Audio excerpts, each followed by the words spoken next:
Knock knock, who's there? Ang new owner. New owner who? Ang di alam ng buyer ng abandonadong bahay, ang property na nabili niya ay pag-aari pala ng iba? What? Naghahanap din ba kayo ng inyong dream house? Yung mura pero huwag ka! Nasa exclusive subdivision at may samahang matibay at walang makatitibag. Wow! Mukhang dream come true nga yan para sa ating mga kababayan. Lalo na para kay Christy, hindi niya tunay na pangalan na nakahanap ng bahay sa abot kayang halaga. Last year po, mga late November 2023, na-advisean po ako na kailangan ko ng lumipat ng bahay. Nagpunta po ako sa San Marino.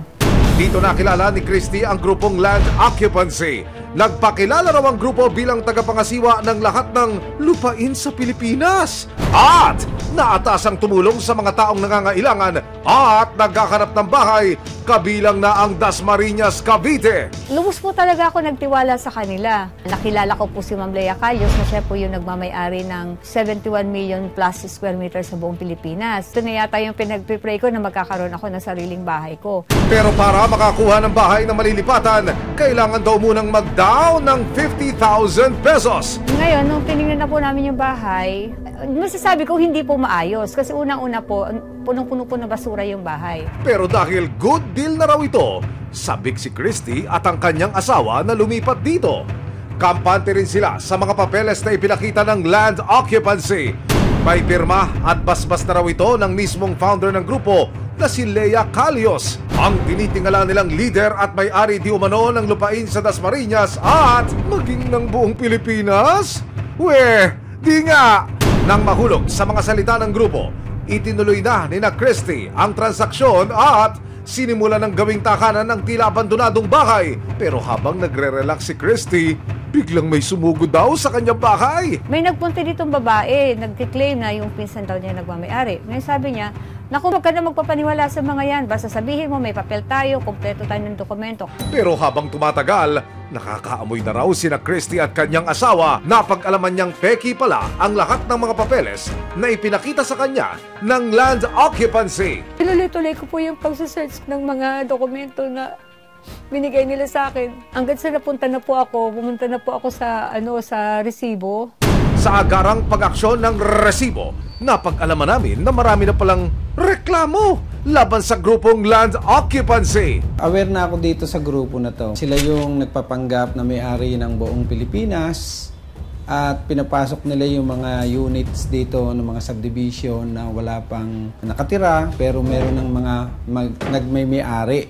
Dahil sa kanilang hindi pangkaraniwang galawan, inilapit na ng resibo sa NBI Cavite North District Office ang problema ni Christy sa kahinahinalang grupo. Tayo po ay nag-verify sa relevant agencies at napag-alaman nga po natin na ito ay pawang walang katotohanan. At the outset, makakasuhan po siya ng violation ng ating Article 315 ng Revised Penal Code, yung estafa, at maliban po rito yung falsification of public documents. Dahil sa mga nakalap ni Christy na mga resibo na nagsasabing hindi isang Lea Calios at hindi Land Occupancy ang nagmay-ari ng lupa, agad na nagkasanang entrapment ng NBI. Sa araw na ito, magbabayad si Christy ng hulog sa bahay na nagkakahalagang 25,000 pesos. Pero ang hindi alam ng taga-kolekta na proud member ng Land Occupancy, mukhang siya na ang magbabayad sa batas. Nang nagkaabutan na ng bayad,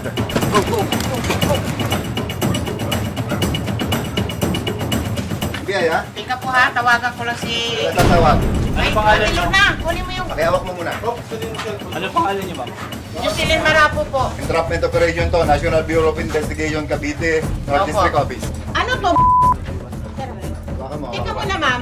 Tawagan mo yung tatawagan yung ano, si Atue Toto, saka si Ma'am Lia. Yung may-ari ng lupa. Pwede ba, sir? Pwede ba? Pwede ka! Ikaw ay nais namin mapadig sa iyo yung karapatan, ha? Naaresto ka, implagrante, At cellphone ko. tapos sa tanggapin ang mark money. At karapatan mo manahimik at pagsasalita. Dahil lahat ng iyong sabihin ay maaaring gamitin sa iyo sa hukuman. Naintindihan mo ba ang karapatan mo? Opo, pero tatawag muna ako kay Sige, Atue Posas. Toto. Hindi mo ba kaya hawakan yan?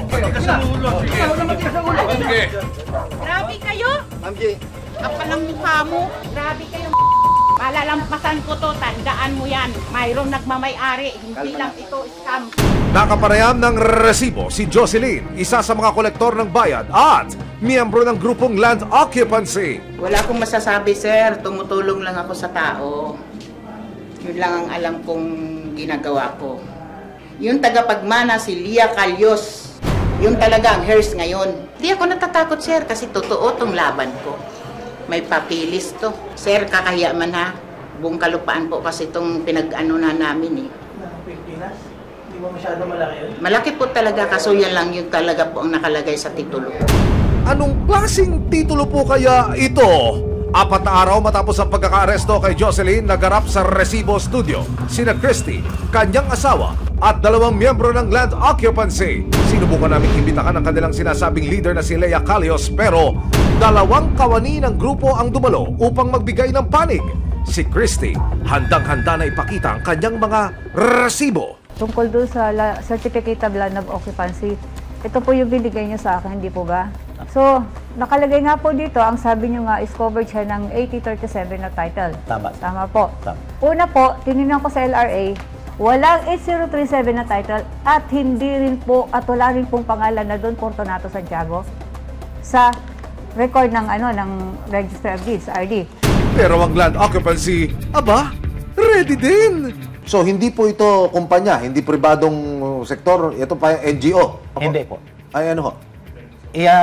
Ang may-ari ng buong Pilipinas nga si Ma'am Lea Calyos, siya ang nagbigay ng karapatan sa land occupancy para makatira sila sa bahay. Lea Calyos, yan Oo, ho yung, totoo, yan ho yung head administrator. ninyo. Oo, sir. Siya ho may-ari ng buong Opo, Pilipinas. tama, sir. Parang mahirap pong paniwalaan yun. Mahirap Paano- paniwalaan. Ang Pilipinas ay private property. Ha? Private property, hindi government property. Ganun ho. Totoo. Sige. Itong approved plan na to, nga plan lot 1, nagapakita to nga ito sakop dito sa titulo na to. Nga, Ito ho, saan ho yung nasasakupan? Yung pag-aari daw ho. Ito. Ganun? oo. Saan lugar ho ito? Ang sa pagkaalam ko lang, Island sa of Luzon, Province of Rizal. Yeah. Rizal ho ito, Municipality of Parañaque. Nang magkainitan na, nagbebenta raw po kayo ng mga property na hindi raw po sa inyo at pagmamay-ari po ito ng iba. Totoo po ba yun? Hindi po. Yung mga bakante na ito, ma'am, Mga wala nang kinuha nyo nakatira. ho, pinasok nyo ho. pinasok ko na. Pinasok nga namin dahil... Hindi ho ba illegal din ho yun? Hindi po, yung may Bakit ho? papel, may papel naman kami po. Bakante lang talaga ang pinasok namin, pinagkukuha. Isa na sila sa nakiusap sa amin na bigyan sila ng lupa. Sila pang may utang, sila pang nagdala ng NBI sa amin. Hindi na Sabi ko lang sa'yo, yun. patunayan mo na utang yun ha. Ipakita mo sa akin yung Totoo naman, utang nyo yun Ipakita sa mo grupo. sa akin yung sulat na Utang nyo yun, ko. utang nyo yun. Pakita mo. Mali yung mga nila eh. Mga Hindi mo ba yung sulat alam? nila. Dali. Utang po ninyo yun sa amin. Nagpasya ang mga partido na idinig na lang sa korte ang kaso laban sa naarestong miyembro ng Land Occupancy. Sinamahan ako ng isa sa di umano'y inagawa ng bahay ng Land Occupancy. Pasensya na po kayo sa abala. Sa GMA po kami, si Emil Sumangil po. Pwede ho ba akong makipag-usap, mami? Nais ko lamang humakuha yung panig ninyo at meron lang hong ipinasok sa amin reklamo tungkol dito sa bahay na ito. Ang sabi hindi raw sa inyo yung bahay. Ano ba totoo dyan? Sa amin po, may papel na po kami kaya si Ma'am Lia po ang nag-ano sa amin dito. Oho. Inilapit din ng resibo sa Land Registration Authority sa Cavite kung talagang kay Lea Calyos nakapangalan ng titulo ng lupa na hinulugan ni Christy. Amin pong mapapatunayan na sa amin pong database, yung pong pinakita sa amin na title number ay meron pong ibang nagmamay-ari at hindi po nakapangalan kay Lea Calyos. Ngayon pa lang namin narinig itong grupong Land of Occupancy na ito. Kaya nga nagpa-unlock din kami na magpa-interview na rin. Isa na rin pagkakataon para hindi lang kami yung ma-informed, kumbaga mapabulaanan na rin yung mga susunod pang mga pwede nilang mabiktima sa ganitong transaksyon. Sa halos 3 buwang pagtutok ng resibo, nilinaw ng mga ahensya ng gobyerno ang 3 bagay. Base sa LRA, hindi lehitimo ang mga paniniwala at mga papeles na ginamit ng grupo sa pagbebenta ng bahay at lupa. Hindi raw sila otorisadong magbenta ng anumang lupain o bahay. At higit sa lahat, walang nagmamay-ari sa Pilipinas.